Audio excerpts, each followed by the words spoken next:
लाल की जय, बालकृष्ण लाल की जय।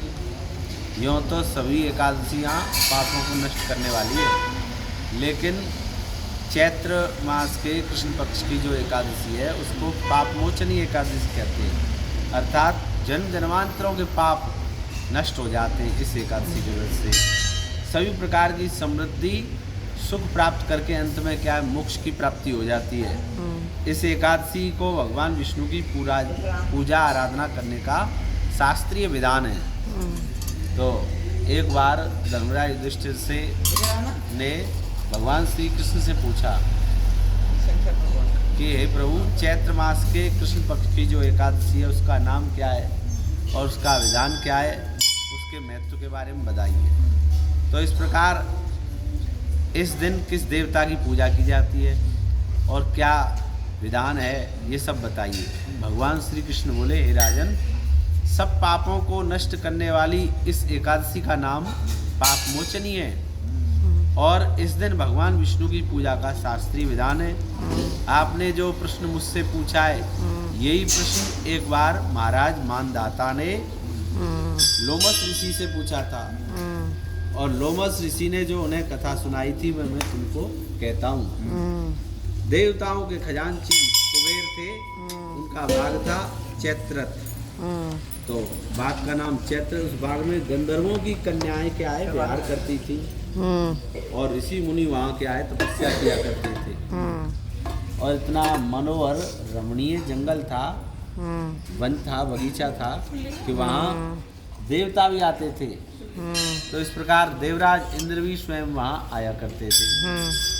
तो एक बार मंजू घोषा नाम की एक अप्सरा थी, उसने विचार बनाया कि मतलब जो ऋषि हैं मेधावी, जो ऋषि हैं इनको मोहित करके, और इंद्र ने उनको भेजा था क्योंकि जो ज़्यादा तपस्या कर लेता है वो इंद्र के ही पद को प्राप्त कर लेता है।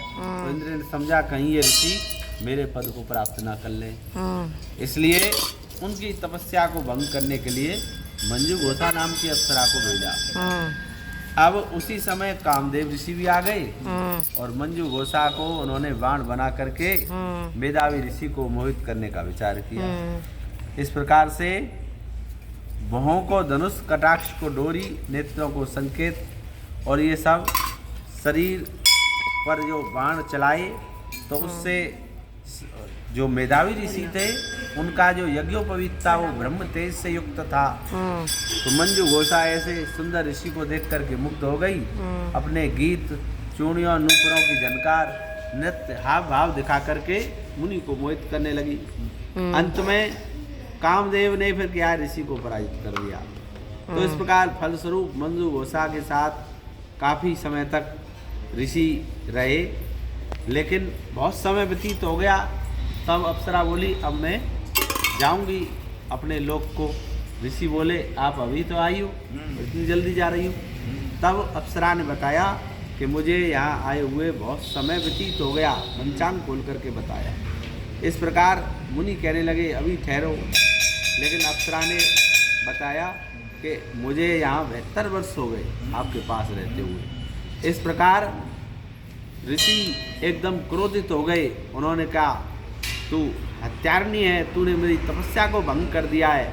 इसलिए उनकी आंखों से लाल लाल अग्नि निकलने लगी। इस प्रकार कहा, तुझे धिक्कार है, तूने मेरे साथ घात किया है, मैं तुझे श्राप देता हूँ, तू पिशाचनी हो जा। इस प्रकार मुनि ने के श्राप से मंजू घोषा क्या है पिशाचनी बन गई। भयभीत होकर के मुनि से प्रार्थना करने लगी, हे महाराज, आप मेरे इस श्राप का विमोचन बताइए, निवारण बताइए। अप्सरा के दीन वचन सुन करके मुनि तो महात्मा संत तो क्या है पिघल जाते हैं, बहुत ज़्यादा उनके अंदर दया होती है। तो बोले, यद्यपि तूने मेरे साथ अनिष्ट किया है परंतु फिर भी मैं तुझे तेरे श्राप से मुक्त होने का उपाय बताता हूँ। चैत्र मास का जो कृष्ण पक्ष आएगा उसमें जो एकादशी आएगी, उस एकादशी का नाम पाप मोचनी है। कोई कितने भी बड़ा पापी से पापी हो, बड़े से बड़े पाप हो जाए उससे, वो पाप भी उससे दूर हो जाते हैं। इस प्रकार व्रत के करने से तेरी क्या है पिशाच योनि मुक्त हो जाएगी, तू पिशाच देह से छूट जाएगी। इस प्रकार से वह सब प्रकार से पापों को नष्ट करने वाली है। ऐसा कह करके मेधावी ऋषि अपने पिता च्यवन ऋषि के आश्रम पर चले गए।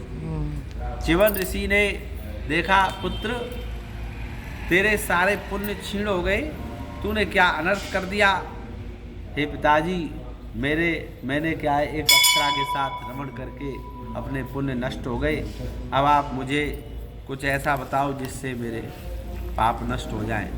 तब च्यवन ऋषि ने बताया कि हे पुत्र, तुम भी जो पाप मोचनी एकादशी है, चैत्र मास के कृष्ण पक्ष की, उसका व्रत करो, उससे तुम्हारे पाप भी नष्ट हो जाएंगे। इस प्रकार से मंजू गोसावी व्रत के प्रभाव से क्या हुआ, पिशाच योनि से मुक्त हो गई और दिव्य देह धारण करके स्वर्ग को चली गई।